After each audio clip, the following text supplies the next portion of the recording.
पूर्व केंद्रीय मंत्री व हमीरपुर संसदीय क्षेत्र से सांसद अनुराग सिंह ठाकुर ने आज बंगाल विधानसभा चुनाव के अंतर्गत दक्षिण दिनाजपुर जिले के इस्लामपुर विधानसभा में आयोजित विशाल जनसभा और रोड शो को संबोधित करते हुए कहा कि ममता दीदी भारत के इतिहास की इकलौती ऐसी मुख्यमंत्री हैं जो खुलेआम जांच एजेंसियों के काम में बाधा डालती हैं और अपराधियों को बचाती हैं।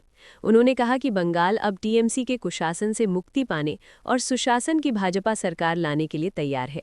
इसके अतिरिक्त अनुराग सिंह ठाकुर ने इस्लामपुर विधानसभा से भाजपा प्रत्याशी चित्रजीत राय, चोपड़ा विधानसभा से भाजपा प्रत्याशी शंकर अधिकारी तथा चकोलिया विधानसभा से भाजपा प्रत्याशी मनोज जैन का नामांकन कराते हुए उन्हें विजय की शुभकामनाएं दी।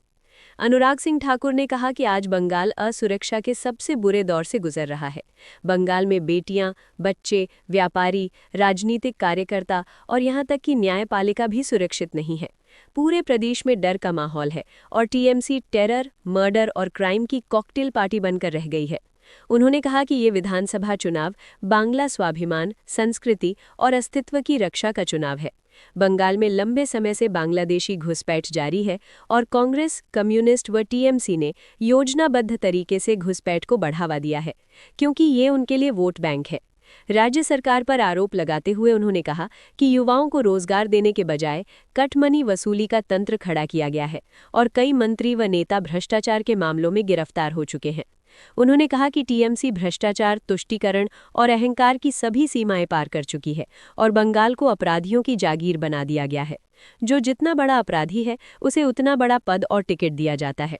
स्कूल कॉलेज तक में बेटियां सुरक्षित नहीं हैं और पीड़ितों को न्याय के लिए अदालतों के चक्कर काटने पड़ते हैं। उन्होंने कहा कि कम्युनिस्ट और टीएमसी ने पिछले 5 दशकों में बंगाल को कुशासन और दुष्शासन दिया है, जबकि अब प्रदेश को सुशासन की आवश्यकता है, जो केवल भाजपा दे सकती है। अनुराग सिंह ठाकुर ने कहा कि ममता दीदी को चुनाव में हार का डर सता रहा है। नंदीग्राम सीट छोड़ना, बड़ी संख्या में विधायकों के टिकट काटना और विभिन्न पदों से इस्तीफा देना इस बात का प्रमाण है कि बंगाल में टीएमसी जा रही है और भाजपा आ रही है। उन्होंने कहा कि तृणमूल कांग्रेस अब एक राजनीतिक दल नहीं बल्कि अपराधी गिरोह का केंद्र बन गई है। मालदा में एसआईआर कार्य के दौरान उत्पन्न स्थिति का उल्लेख करते हुए उन्होंने कहा कि 7 न्यायिक अधिकारी, जिनमें 4 महिलाएं शामिल थीं, घंटों तक घेराव में फंसे रहे और राज्य प्रशासन मूक दर्शक बना रहा, जो कानून व्यवस्था की गिरावट को दर्शाता है।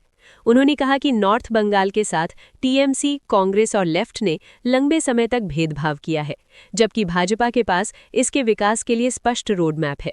भाजपा टूरिज्म, ट्रांसपोर्ट और टिम्बर से जुड़े क्षेत्रों को बढ़ावा देने पर कार्य कर रही है। छोटे चाय उत्पादकों को किसान क्रेडिट कार्ड और प्रधानमंत्री फसल बीमा योजना से जोड़ा गया है तथा सिंचाई सुविधाओं के लिए आर्थिक सहायता दी गई है। चाय बागान के श्रमिकों को सीधे खाते में भुगतान सुनिश्चित करने की दिशा में कार्य हुआ है। उन्होंने बताया कि केंद्र सरकार 516 किलोमीटर लंबा खड़गपुर सिलीगुड़ी इकोनॉमिक कॉरिडोर बना रही है और बागडोगरा हवाई अड्डे के विकास के लिए 1800 करोड़ रुपए से अधिक की राशि आवंटित की गई है। हासेमारा में सिविल एयरपोर्ट के निर्माण, एशियन हाईवे 48 और नेपाल, भूटान, बांग्लादेश को जोड़ने वाली परियोजनाओं पर कार्य जारी है, जिससे उत्तर बंगाल को ग्लोबल ट्रेड हब के रूप में विकसित किया जाएगा।